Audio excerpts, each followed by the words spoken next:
નવસારીના આશાપુરી મંદિરે ચૈત્રી આઠમના રોજ ભક્તોએ હોમ હવનમાં નારિયેળની આહુતિ આપી અને માતાજીના આશીર્વાદ લઈ ભક્તોએ ધન્યતા અનુભવી હતી।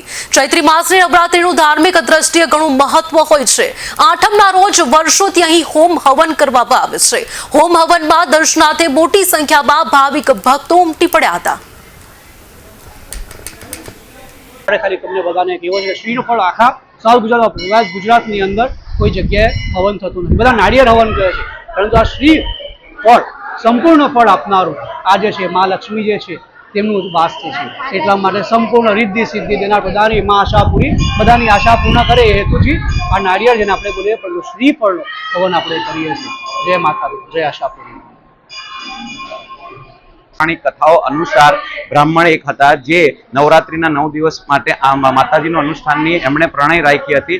7 દિવસ એમણે માતાજીની પૂજન કરી હતી, પણ એમને કોઈ પરિણામ પ્રાપ્ત ન થયું હતું, તેથી તે નિરાશ થઈ ગયા હતા અને 8મા દિવસે એમણે પૂજન કરવાનું ન મન કર્યું હતું। પણ એમની નાની છોકરીએ માતાજીની એક માટીની મૂર્તિ બનાવી હતી અને એનું પૂજન કર્યું હતું અને એનું નામ રાખ્યું હતું મહાગૌરી। અને એથી જ રાત્રે માતાજી એને પ્રસન્ન થયા હતા અને દીકરીને કીધું હતું કે માંગ, તારે જે વરદાન માંગવું હોય એ માંગ। અને તે જ દિવસથી આઠમનો મહિનામાં માનવામાં આવે છે અને ગૌરી પૂજનનો પણ મહિમા છે અને માતાજી જે રીતે દરેકની મનોકામના પૂરી કરે છે એ દિવસે આઠમે પણ એ મનોકામના પૂર્ણ કરે છે। સાથે સાથે નવસારીના આશાપુરી મંદિરની અંદર મોટામાં મોટા હવનનું આયોજન કરવામાં આવે છે।